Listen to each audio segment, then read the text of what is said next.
mind if I take a seat?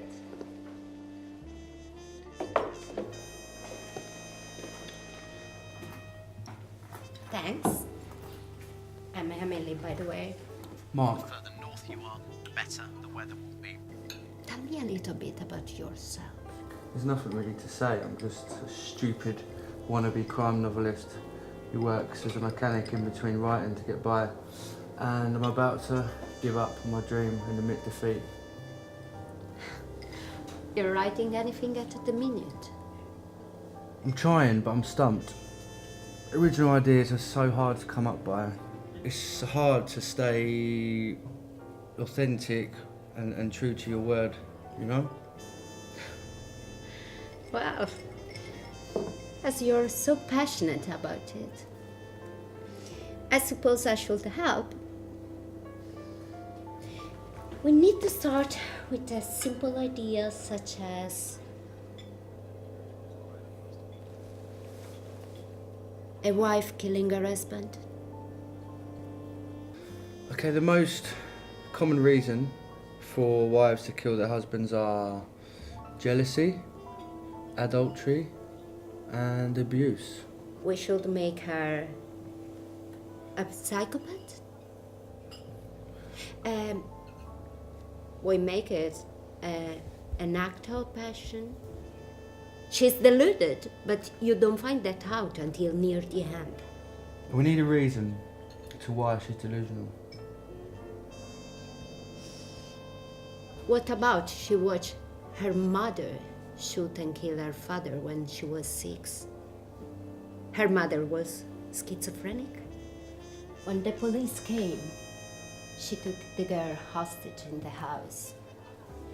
She thought the police and all men, including her husband, were some evil spirit or monster in one of her episodes. After hours of being in the hostage situation, the mother then opened fires at the police when they tried to get her to release the girl. Okay, so she witnessed her mother and father being killed. Maybe she lost control because she couldn't have control of her own life. Exactly.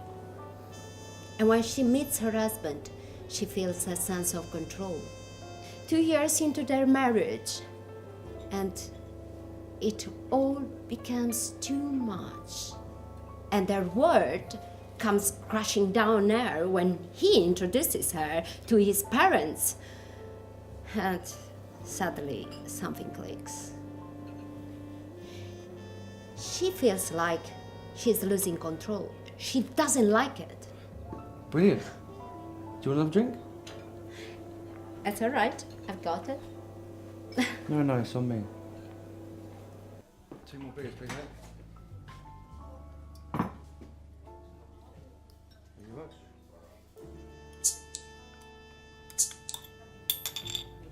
Go, darling.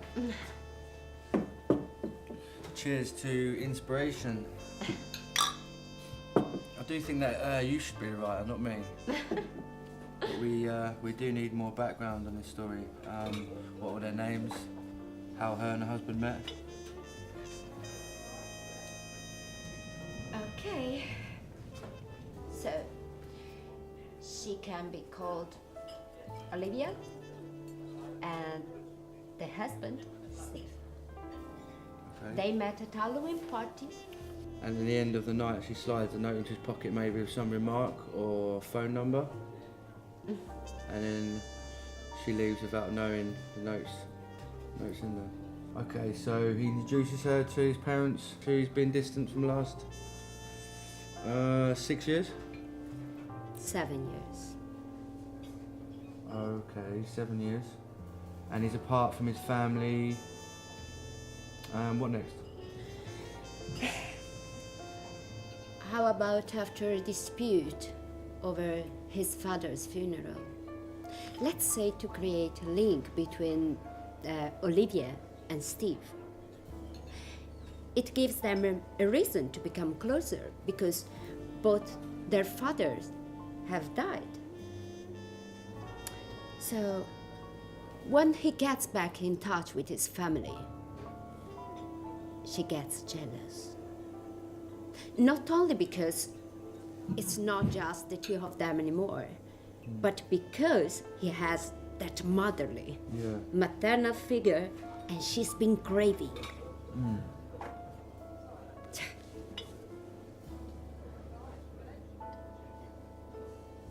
So now we're on to the juicy part, the murder.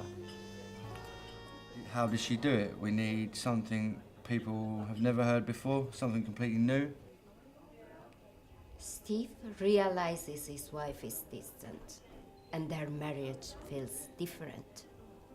He treats her on their 3rd-year anniversary to a meal at the fanciest restaurant in their town.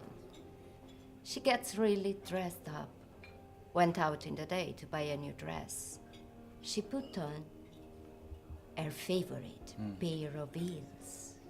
She spent hours getting ready, thinking if she looks nice enough, he will forget about his family, and wanted to just be the two of them again. The night was going perfectly. It was just like the old times, just the two of them. Until?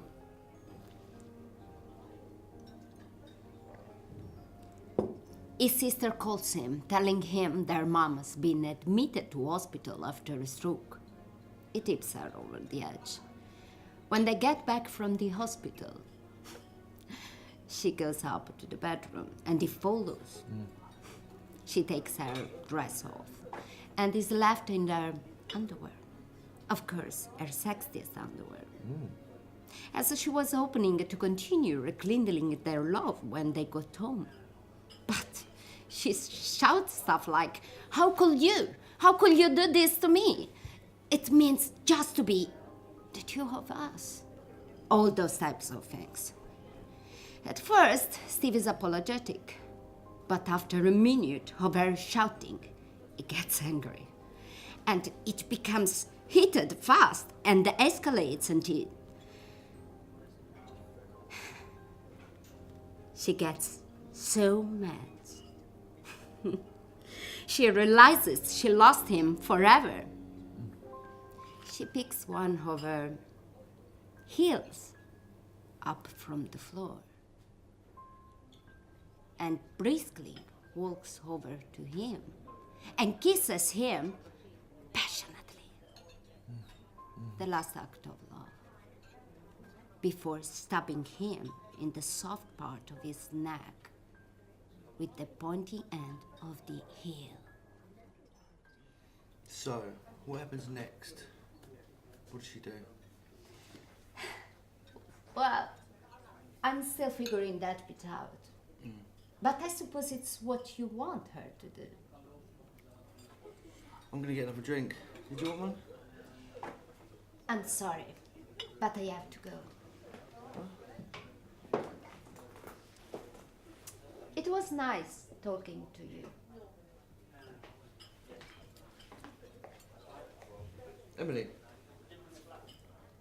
Yes. thanks for the inspiration for pretty much writing my book. Good luck with it. I'd better get a mesh.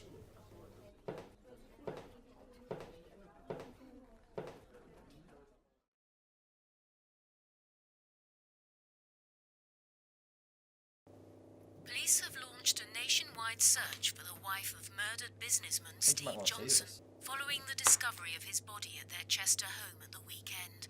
The body was found by a family friend in the early hours of Sunday morning.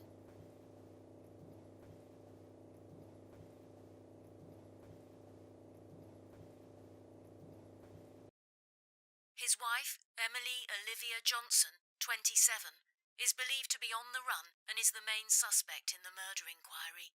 Police are appealing to anyone with information about her whereabouts not to approach her, but to contact them urgently on 07598 207 507. That's 07598 207 507. Johnson is believed to have bled to death from a sharp puncture wound to his neck, though police are still searching for the murder weapon. Johnson's friend, Paul Metcalf, had called round for an arranged early morning run, but found the front door wide open and traces of blood on the hallway carpet. Johnson's wife Emily's car was missing.